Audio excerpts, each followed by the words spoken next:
Apa sih matriks itu? Hai teman-teman, jumpa lagi dengan saya Siti Komsiah. Teman-teman, ada yang tahu nggak sih bagaimana cara membangun konsep matriks itu? Nah, pada video kali ini kakak akan bahas mengenai topik membangun suatu konsep matriks. Simak yuk teman-teman pembahasannya berikut.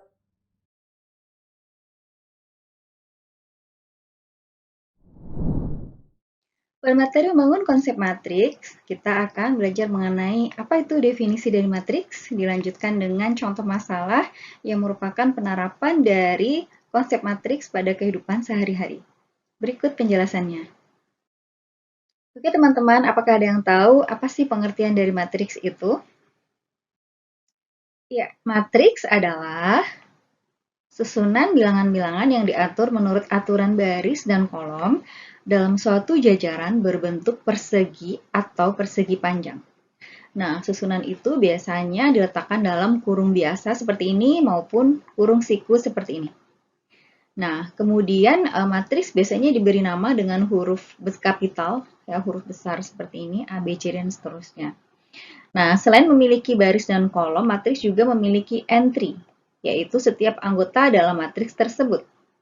Nah, entry suatu matriks dinotasikan dengan huruf kecil seperti A, B, C, dan seterusnya. Ya, biasanya disesuaikan dengan nama matriksnya. Misalkan kalau matriks A menggunakan A11, A12, A13, dan seterusnya seperti itu. Nah, teman-teman terkait penulisan dari entry suatu matriks, ya, misalkan disajikan matriks A dengan ordonya adalah 3x3 seperti ini. Nah, penulisan entry matriksnya adalah untuk baris yang pertama itu adalah A11, A12, A13. Baris yang kedua adalah A21, A22, A23. Untuk baris ketiga A31, A32, dan A33. Nah, jadi secara umum penulisan dari entry matriks itu adalah seperti ini. Misalkan untuk ordo matriks M kali N ya, suatu matriks A. Tadi sudah saya jelaskan bahwa baris pertama itu menyatakan baris 1, di bawahnya baris kedua, dan seterusnya sampai dengan baris ke M. Kemudian kolom yang pertama ya dinyatakan dengan A11, A21, A31 sampai dengan AM1 sampai dengan kolom terakhir yaitu A1N, A2N, A3N sampai dengan AMN. Ini adalah bentuk umum penulisan dari suatu matriks. Nah, sehingga suatu entry matriks biasanya disimbolkan dengan tulisan AIJ seperti ini ya. AIJ di sini menyatakan entry matriks pada baris ke I dan kolom ke J. Ya, jadi jangan sampai terbalik. Urutan yang di depan itu adalah menyatakan baris keberapa, yang di belakang itu menunjukkan kolom keberapa ya dari AIJ ini. Nah, I itu sesuai dengan jumlah dari barisnya, 1, 2, 3, dan seterusnya sampai dengan M untuk kasus contoh di atas, dan J sama dengan 1, 2, 3, dan seterusnya sampai dengan N. Nah, M kali N adalah menyatakan ordo matriks A ya, dengan M adalah jumlah baris dan N adalah banyaknya kolom dari matriks A tersebut. Nah, teman-teman ada yang tahu nggak bagaimana sih penerapan konsep matrik pada suatu masalah di kehidupan sehari-hari? Simak yuk contoh masalah berikut.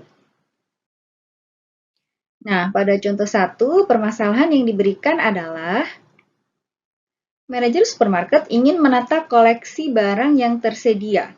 Nah, ubahlah bentuk susunan barang di supermarket di bawah ini menjadi matriks dan tentukan entry-entry-nya. Nah, berikut adalah data yang diberikan.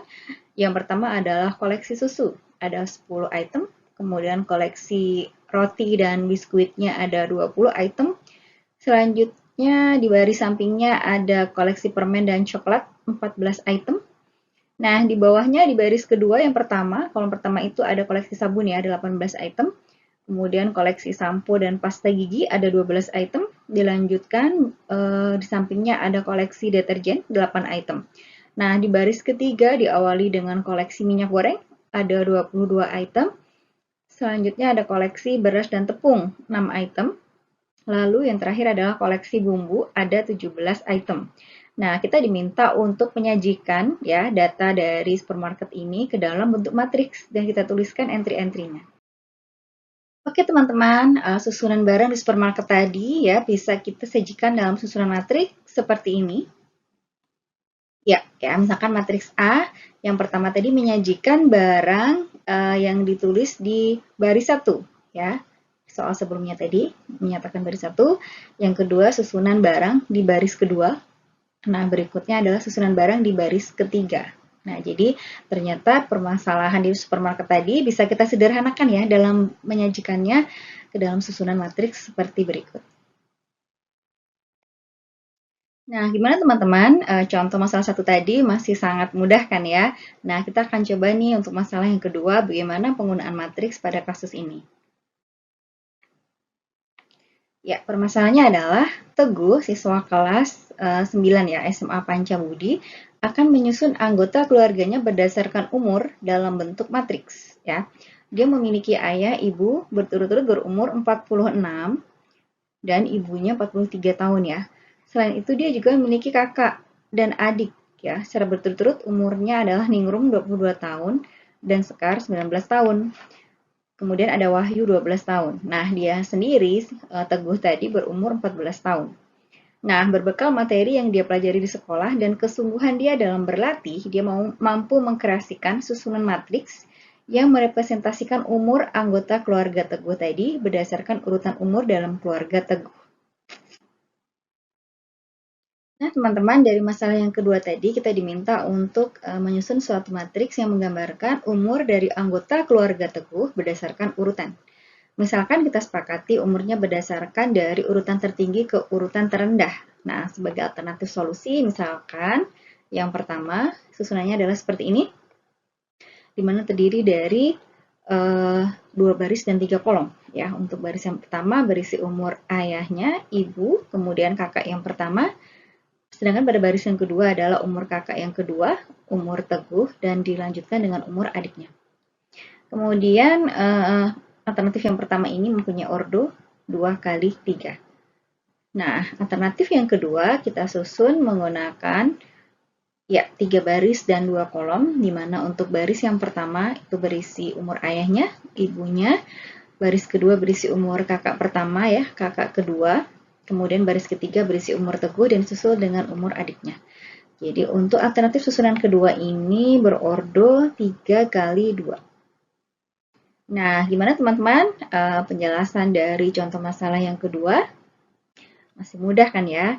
Nah, tentunya masih banyak yang lain lagi ya penerapan dari konsep penggunaan matriks di kehidupan sehari-hari.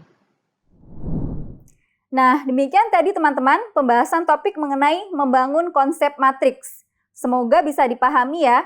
Sampai ketemu di video berikutnya yang akan membahas jenis-jenis dari matriks. Ikutin terus ya. Terima kasih.